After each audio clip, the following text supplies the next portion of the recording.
25 जनवरी शनिवार शुभ शक्तिला एकादशी।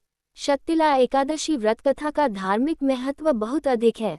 ये कथा भगवान विष्णु के प्रति भक्ति और तिल के महत्व को दर्शाती है। कथा सुनने से ही संपूर्ण एकादशी का लाभ मिल जाता है, वह सब पापों का नाश हो जाता है। इसकी कथा अवश्य सुननी चाहिए। इसकी कथा इस प्रकार है। कथा। पुराने समय में अंगा नामक राज्य में पापनाशक नाम का एक ब्राह्मण रहता था। वह ब्राह्मण बड़ा ही धर्मात्मा और भगवान विष्णु का भक्त था। हालांकि वह बहुत गरीब था और अत्यंत कठिनाई से अपना जीवन व्यतीत करता था। उसने अपने जीवन में कई व्रत किए, लेकिन उसकी गरीबी खत्म नहीं हुई। एक दिन वह अपनी स्थिति से परेशान होकर वन में चला गया। वहां उसने एक ऋषि को देखा और उनके चरणों में गिरकर कहा, हे ऋषिवर, मैं बहुत निर्धन हूँ और मेरे जीवन में दुख ही दुख है। कृपया मुझे ऐसा उपाय बताएं जिससे मेरा दुख समाप्त हो जाए।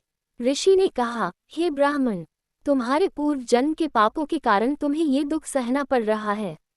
तुम्हें पुष्यतिल एकादशी का व्रत करना चाहिए। इस व्रत के प्रभाव से तुम्हारे सभी पाप नष्ट हो जाएंगे और तुम्हें सुख, समृद्धि और मोक्ष की प्राप्ति होगी। ब्राह्मण ने ऋषि के बताए अनुसार पुष्यतिल एकादशी का व्रत किया। उसने इस दिन भगवान विष्णु की पूजा तिल, जल और फल से की। व्रत और तिल का दान करने से उसकी गरीबी समाप्त हो गई और उसे वैकुंठ धाम की प्राप्ति हुई।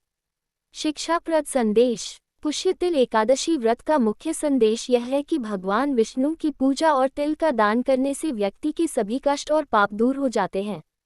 इस व्रत से धर्म, अर्थ, काम और मोक्ष की प्राप्ति होती है। पुष्य नक्षत्र में आने वाली एकादशी को व्रत रखने और तिल से भगवान विष्णु की पूजा करने का विधान है। महत्व। धार्मिक महत्व। इस दिन भगवान विष्णु की पूजा करने और व्रत रखने से सभी पापों का नाश होता है और मोक्ष की प्राप्ति होती है।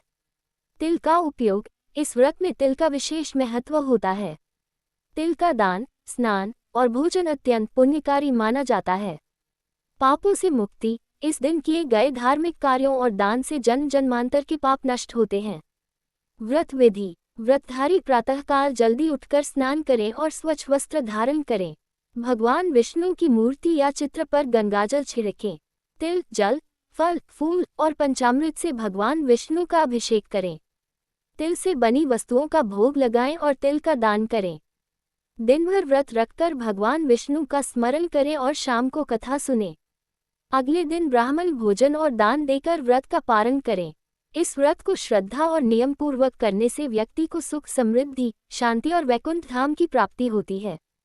कथा अच्छी लगी हो तो लाइक, शेयर, सब्सक्राइब जरूर करें और नई नई कथा सुनने के लिए हमें कमेंट करें। ओम नमो भगवते वासुदेवाय नमः। धन्यवाद।